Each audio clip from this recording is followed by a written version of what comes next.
जो रिपोर्ट आई है वो प्राइमरी इन्वेस्टिगेशन के बाद आई है और ये प्राथमिक रिपोर्ट है। तो उसमें दोनों इंजन टेक ऑफ के बाद फेल हो गए। अगर हम उसकी वीडियो देखें तो वीडियो में ऐसा दिख रहा है कि जहाज जो है वो बहुत ही नॉर्मल टेक ऑफ कर रहा है और टेक ऑफ करने के बाद वो धीरे धीरे ऊंचाई भी गेन करने लगा है, मगर कुछ सेकंड के बाद वो जमीन से 1-2 सेकंड के लिए पैरेलल फ्लाई करता है और फिर धीरे धीरे जो है वो नीचे डिसेंड करना शुरू कर देता है। अब इस प्रकार की जो परिस्थितियां हैं वो तब डेवलप होती है तो जब विमान में जो इंजन होते हैं, जो विमान को आगे की तरफ धकेलते हैं, जो विमान को ऊंचाई भी प्राप्त करने में मदद करते हैं, तो दोनों इंजन से जो धक्का मिलता है, जो पुश मिलता है, जिसे हम टेक्निकल टर्मिनोलॉजी में, एरोनॉटिक्स में जिसे हम थ्रस्ट कहते हैं, वो उसमें किसी वजह से अगर कटौती हो जाती है या फिर टोटली जब थ्रस्ट मिलना बंद हो जाता है, तब इस प्रकार की परिस्थिति का निर्माण होता है। तो ये जब रिपोर्ट नहीं आई थी उसके पहले भी ये कहा जाता था कि दोनों रिपोर्ट, और फिर उसमें रेट भी जो है वो रैम टरबाइन है वो भी एक्सट्रैक्ट हुआ था। तो ऐसा कहते हैं। तो ये पॉसिबल है कि टेक ऑफ करने के बाद दोनों इंजन जो है वो शट डाउन हुए हो। अच्छा सर, ये बताया जा रहा है कि जो फ्यूल सप्लाई थी, जी fuel cut off switch runway से कट ऑफ पोजीशन में चले गए, वो भी सिर्फ 1 ही सेकंड के अंतराल में, और इंजन 2 और 1 दोनों में। हाँ, मैं फ्यूल कट ऑफ स्विच के बारे में टेक्निकली बताना चाहूंगा। जैसे कि आप यहाँ पर आप देख सकते हैं कि जो 2 सीट के बीच में, पायलट की जो 2 सीटें होती हैं उसके बीच में, यहाँ पर बीच में थ्रॉटल क्वाड्रेंट नामक एक प्रणाली है। थ्रॉटल क्वाड्रेंट का मतलब जो इंजन को नियंत्रित करती है, तो जिसमें ये इसे हम थ्रॉटल कहते हैं। जैसे कि ये हम बोइंग 737-200 प्रकार के विमान में है, तो ये जो प्रणाली है ये इंजन के जो है वो स्पीड को बढ़ाती है, कम करती है, इंजन को फ्यूल को बढ़ाती है, कम करती है। नीचे की तरफ जो है वो that is a fuel cut off switch. अब ये मैं जैसे कि बताया कि हम बोइंग 737-200 में है, जो ड्रीम लाइनर है, जो विमान दुर्घटना जो क्रैश हुआ है, उसका जो शेप होता है, उसमें जो ये फ्यूल कट ऑफ स्विच है उसका शेप थोड़ा सा अलग है। तो जैसे कि ये स्विच को अगर ऑपरेट करना है तो वो स्विच को उसका जो उसमें जो शेप है वो इसके सिमिलर जो शेप है वो उसमें वो यहाँ पे इस प्रकार की स्विच दी हुई है। तो उसको ऑपरेट करने के लिए पहले स्विच को थोड़ा सा बाहर खींचना पड़ता है, फिर उसको जो है वो उसकी पोजीशन को चेंज करके फिर उसको रिलीज करना होता है। तो और फिर वो वहीं पर जो है वो रुक जाता है। तो इस प्रकार से वो स्विच ऑपरेट होती है और वो जो है वो फ्यूल को सप्लाई करना या फिर फ्यूल कट ऑफ करना, वो उसकी वो स्विच होती है। जी, ये जो इंजन 1-2 में fuel cut off switch runway से कट ऑफ पोजीशन में चले गए 1 सेकंड के अंतराल में, और उसके बाद दोनों जो इंजन है उसमें ईंधन आना बंद हो गया, और इसकी वजह से N1 N2 रोटेशन स्पीड तेजी से गिरने लगी।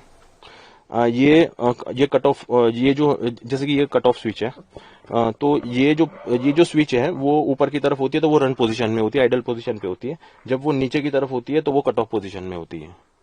ठीक है, तो वो जब कट ऑफ पोजीशन में होती है तो फ्यूल आना बंद हो जाता है, जब ऊपर की तरफ होती है तो वो फ्यूल सप्लाई चालू रहता है। जी, पायलट को पायलट के बीच का जो ऑडियो है वो भी सामने आया है। जी उन्होंने पूछा है कि तुमने इंजन फ्यूल क्यों बंद किया, तो जवाब में बोला कि मैंने नहीं किया है। जी तो इस पर क्या कहेंगे, मतलब ये कैसे, मतलब हाँ, ये बहुत ही स्ट्रेंज है और मैं ऐसा मानता हूँ कि इसके ऊपर थोड़ा और फर्दर इन्वेस्टिगेशन की रिक्वायरमेंट वैसे प्राथमिक रूप से लग रही है। अभी ये जो हमें इस प्रकार की जो रिपोर्ट आई है और ये जो उसमें थोड़ा और फर्दर इन्वेस्टिगेशन की आवश्यकता है ऐसा लग रहा है। तो फाइनल रिपोर्ट जो आएगी वो हम आशा करते हैं कि बहुत ही डीप में होगी और बहुत सारी चीजें उसमें मेंशन होगी, ताकि हम इसको और ज्यादा अच्छी तरह से क्लैरिफाई कर पाए।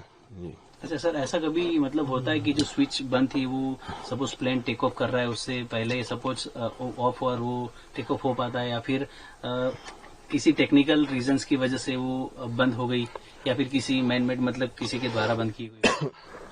देखिए, फ्यूल का जो संचालन है, फ्यूल का जो पूरा कंट्रोलिंग है इंजन का, वो जैसे कि मैंने बताया आपको, एक फ्यूल कट ऑफ स्विच से होता है, साथ में थ्रॉटल क्वाड्रेंट है। दूसरा ये है कि जो इंजन होते हैं, इंजन में ऑटोमेटिक इंजन की अपनी एक विद्युत प्रणाली होती है। तो वो क्या करती है कि विमान के जो अलग अलग पैरामीटर्स होते हैं, वो पैरामीटर से डेटा कलेक्ट करके फिर वो इंजन को पूरा नियंत्रित करती है। तो ये काफी एडवांस सिस्टम होती है। तो ये जो कट ऑफ हुआ है, ऐसा जो कट ऑफ हुआ है वो कई मल्टीपल रीजन उसमें हो सकते हैं, उसमें से जो है वो रीजन ये रिपोर्ट में मेंशन किए गए हैं। जी, उसमें फ्यूल कट ऑफ का उल्लेख है। जब फ्यूल मिलना बंद हो जाता है, तब दोनों इंजन काम करना बंद हो जाते हैं और फिर ये जिस प्रकार की घटना हुई वो पॉसिबल। तो अगर मैं थ्रॉटल क्वाड्रेंट की बात करूं तो यहाँ पर फ्यूल कट ऑफ स्विच है।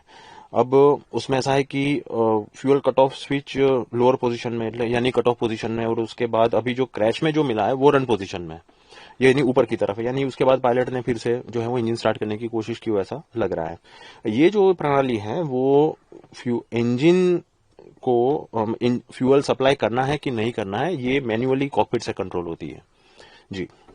तो सर, ये जो रिपोर्ट सामने आई उसमें ये बताया जा रहा है कि फ्यूल सप्लाई बंद हो गई थी उस समय, उसी की वजह से ये जो दोनों इंजन थे वो फेल हो गए और जिसकी वजह से ये पूरा हादसा हुआ। तो इसमें बात भी दो पायलट के बीच हुई है कि आपने बंद किया, कि आपने बंद किया, जी जी जी। चीजें आ रही है। और आप जैसे अभी बात हुई कि ये जब लास्ट में उसका जो मलबा मिला उसमें ये जो स्पीच है वो ऊपर की तरफ ही थी। जी जी।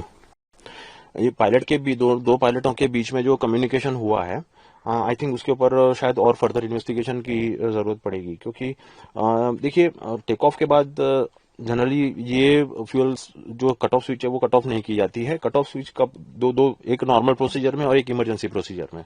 नॉर्मल प्रोसीजर में जैसे कि आपका एयरक्राफ्ट लैंड कर गया है, आप अपने गंतव्य पर पहुंच गए हैं, आप टैक्सिंग कर रहे हैं, आप अपने एयरक्राफ्ट पार्क कर दिया, उसके बाद इंजन को बंद करने के लिए कट ऑफ स्विच का इस्तेमाल किया जाता है।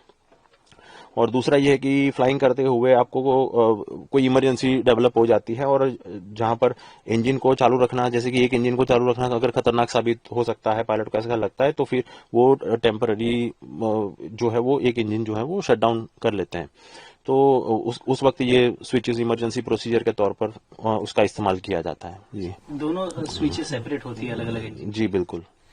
अच्छा, तो जिस तरीके से बताया कि ये पायलट्स के भी तो ये बात हुआ कि कट ऑफ किया था, फ्यूल सप्लाई बंद हुआ, उसके बाद ऊपर भी तुरंत कर दिया, तो सर कैसे फिर बाद में जो आपको लगता है एज ए एक्सपर्ट कि वो टाइम पूरा मिला नहीं, या फिर एक इंजन बता रहे कि वो थोड़ा बहुत रिस्पॉन्ड भी करने लगा तो फिर से वो हाइट्स नहीं पकड़ पाए? जी बिल्कुल, ये ट्रेनिंग का हिस्सा होता है कि इंजन फेल होने के बाद सबसे पहला काम विमान को संभाल कर इंजन को फिर से पुनः एक्टिव करने की, पुनः स्टार्ट करने की जो है कोशिश की जाती है। और पायलट ने जो भी किया है वो बिल्कुल सही किया है। ये जो पोजीशन है जब क्रैश हुआ है और जो प्राथमिक रिपोर्ट में जो फोटो आई है उसमें ये दिख रहा है कि ये जो फ्यूल कट ऑफ स्विच जो है वो रन पोजीशन में ऊपर की तरफ है, कट ऑफ पोजीशन में नहीं है। तो इसका सीधा मतलब है कि पायलट ने फिर से इंजन स्टार्ट करने की कोशिश की होगी। ये विमान में इंजन में फेडेक करके सिस्टम आती है। जब आप इंजन स्टार्ट करते हैं तो एक पूरी सीक्वेंस होती है, वो सीक्वेंस फॉलो करना जरूरी है और ये फेडेक सिस्टम खुद ऑटोमेटिकली ये पूरी सीक्वेंस फॉलो करती है। जैसे कि इंजन को ड्राइव देकर शुरुआत में उसके शाफ्ट के कुछ आरपीएम जो है वो अचीव करना, उसके बाद उसमें इग्निशन देना, उसके बाद उसमें फ्यूल सप्लाई देना, तो एक पूरी सिस्टम होती है जो फेडेक सिस्टम जो होती है उसके आधार पर। तो उसने ये पोजीशन है, तो ये दिख रहा है कि पायलट ने जो है वो इंजन स्टार्ट करने की कोशिश की होगी जी।